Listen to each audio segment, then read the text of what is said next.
Okay, good evening everyone, and welcome back, and to those guests who have just arrived for the launch this evening, my friends from Owakuni and my partner Sue, a very warm welcome to you all. Tonight is really the culmination of a 2-year project that's been ongoing, and I'd be interested to know, are there any other published authors in the room here apart from Jerry? But Jerry knows what's involved in putting together a book. It's not my first, but it's been the longest one that's taken me to put together. And so I'm very honoured that you're here and that I'm able to launch this coinciding with the Future Firm Forum. I hope you don't feel it's an intrusion on your forum. I hope you'll regard it as a compliment to your weekend. The book is a compilation of interviews with 16 visionary lawyers from around the world whom I interviewed either in person or over the telephone over the last 2 years. And this evening I'm very honoured to have 3 of those legal eagles with us here this evening.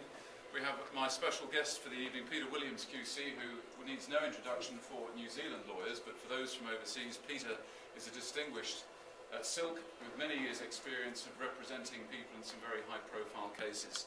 So I'm delighted he's come especially this evening to say a few words to help launch the book. I also have with me Ian Blackman from Blackman Spargo, who is one of the forum delegates today. And Ian and I have known each other professionally for probably 3 years, something like that. He's a huge Steely Dan fan. First of all, he came to had to go at lunchtime to go and see Steely Dan that night. But anyway, he's here for the whole weekend.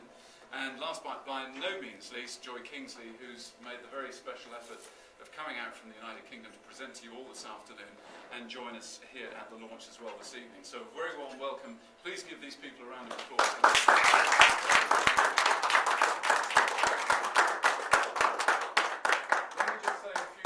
About what motivated me to write this book. I don't know, those of you from Australia will have read in the media last week about Hugh Mackay, who wrote a new book called The 10 Desires That Drive Us. It was published 2 weeks ago, and it's one of the best books I've read in a very long time. It's outstanding. And really, the guts of that book is really what's in this book. I wanted to find out what drove successful lawyers to achieve that the way they did, and what were their motivators to not only be successful within a financial context or a legal context, but also in terms of the good work that they do in the world. This is a book that doesn't just profile lawyers who are in private practice, it profiles lawyers who have moved on to other things. For example, Katie Allen, who was a lawyer in London, and some would say a failed lawyer, but she decided that she wanted to help people in a charity in Tanzania. And so now she's been running an extraordinary village education project in Tanzania and has helped 25,000 people there improve their lives. And a remarkable story. We have someone like Elizabeth Broderick, who was formerly a partner of Blake's, but now she is the Sex Discrimination Commissioner and Commissioner for Aged People over in Sydney, working with the Australian Human Rights Commission. Fascinating woman, and some profound insights there in terms of what drives her and what indeed drives women to be successful in what is often a male-dominated profession. We have people like Sir Nigel Knowles, who started off in DLA in Sheffield back in the mid-80s, who grew that firm to be the huge force that it is today, and he sort of left his Yorkshire roots behind him, and now he's recently been knighted by the Queen. We have Joanna Foster, whom my partner Sue discovered on the website, who was doing remarkable work raising funds for women in Africa from her base in Ghana. And we have someone like Catherine Tucker, who works for Compassion and Choices in Colorado, an organisation that basically deals with dying with dignity. Quite a provocative and controversial topic for lots of people. So, as you can see, the book is an eclectic mix of people who have diverse backgrounds, are from different parts of the world, but who all have sound and strong philosophies to effectively make the world a better place. And it's their stories that I wanted to recount in this book, and I hope that I have done them justice in the final product. They obviously all can't be here tonight, but I'm thrilled that 3 of them are with me here this evening. And for you all this evening, you'll be receiving a signed complimentary copy from me, so I'd like you to just, when the official formal part of this evening is over, just to come up and I'll give you a copy. And I'm not going to let you get off the hook because this is a great Christmas present for your staff. So I'll take some more copies back to your staff. We have order forms here, and I take cash with ID. And I can also do credit cards. You don't have to pay me anything tonight, but just know that we have stock here available if you want to take it with you. And it would certainly save on postage and stuff like that. So I need to thank all those people who devoted the time to help put this book together. And I also need to acknowledge the people who supported me in getting it out. Not least my partner Sue, who suffered for a long time in terms of my absences of putting together this book and the sort of anxiety, if you like, of whether this thing was actually ever going to come off. Divorce papers are in the mail, though. There we go. She herself is really good lawyers on that area. some new family lawyers in the room, yeah, I'll tell you. And Sue herself is about to get her first book over the line. She is a budding self-published author, because this is a self-published book, and when you're self-published, you have to find the dough to basically get it over the line. And her book is shortly coming out. It's called A Call to Women. It's specifically for women. It's a fabulous book with images and so on. So anyone who wants to talk to her about sponsoring it, go and have a word with her. But for now, I just want to say a very warm welcome to you. Thank you for celebrating the launch of this book this evening. It's a great honour that you're all here. And it's an even greater honour that Peter Williams is here to say a few words. So would you please acknowledge Peter Williams? Thank you. Over to you. Distinguished guests, ladies and gentlemen, and fellow lawyers, it is indeed a privilege for me to officially launch this great book. I think it's a very, very important book, and I'm really privileged to have the function of launching this book. I think the importance of this book is probably far, the parameters of its importance are wider than even the author realises, because lawyers have been vilified for a long time.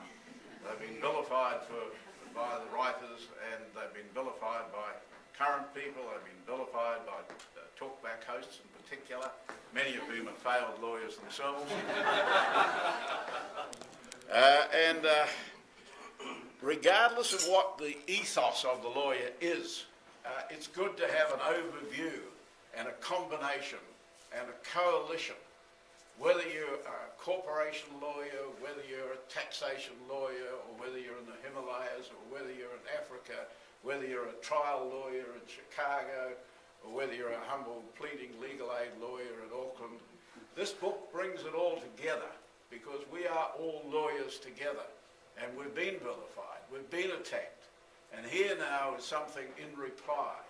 Here is something that is good.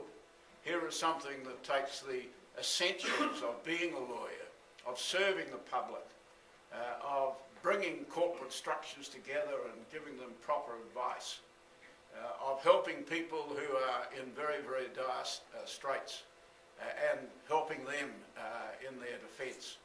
And even further than that, we've got lawyers here defending people on death row, being at their executions, people here in Kenya, going back there and helping with human rights and all the atrocities and things that go on there. Brave, brave, brave people. And they all emanate from our profession. Our profession is the font. And I think we should all be proud of our profession. And this book is a token. It's an emblem. It's a flag. And I think it's a great book. I want to just read you a short passage from one of the famous writers of the past, Honoré de Balzac, what he had to say about a lawyer who was one of his characters in his book. And he says this, he describes him as follows: harsh voice, a coarse skin, pitiless eyes, a face like a ferret's, licking the blood of a murdered chicken from its lips. He looked cold and phlegmatic. He was hard upon the widow, pitiless to the orphan, a terror to his clerks, learned, crafty, double-faced, honey-tongued, and never flying into a passion. And we have met lawyers like that, haven't we? We've met them like that. We all know them like that. We're not like that, of course.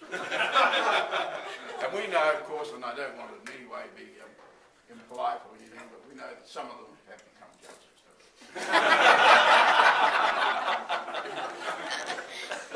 And as I said in my former remarks, it's not just Balzac and Dickens and Scott and some of these writers of hundreds of years ago who denigrated lawyers. It's been a sort of tradition, hasn't it? have a go at the lawyers. If you're not having a go at the politicians, have a go at the lawyers.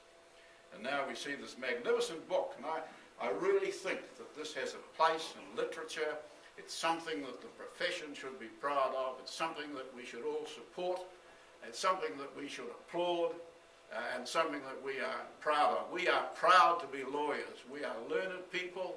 We've devoted our lives to honing our skills, and we must recognise all lawyers, no matter what their particular role is. It has been said the only golden thread that runs through the law is the pursuit of gold, but I know there really are other humanitarian concepts, and also the building of structures, the building of law firms, the reposing of trust, the help of building a better world. And may I conclude again by saying I congratulate you, Simon. You have produced something that's worthwhile. You have produced something that's honest. You have produced something that has integrity. And this is a very welcome addition to the great books